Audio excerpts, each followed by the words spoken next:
समजा तुम्ही एक लोणचं सुरू केलं, लोणचं बनवायचं तर घरात तर सगळ्याजणी बनवतातच, सगळ्याजणी सुगरणी आहेत.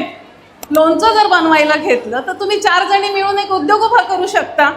आणि तो करताना ते लोणचं विकायचं कसं, तर त्याला ब्रँडिंग लागतं, त्याला एक विशिष्ट नाव लागतं.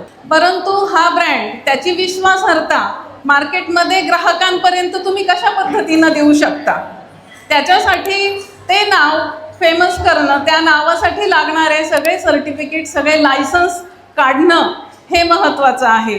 तुम्ही ते लोणचं तयार करताना त्याच्यात काय काय वापरलंय, त्याचे लॅब रिपोर्ट आहेत का, ते किती दिवस टिकणार आहे, त्याचं लेबलिंग कसं आहे, पॅकेजिंग कसं आहे, हे सगळं जर असेल तर कस्टमर तुमच्याकडे शोधत शोधत येईल आणि तुमचा माल खरेदी करेल.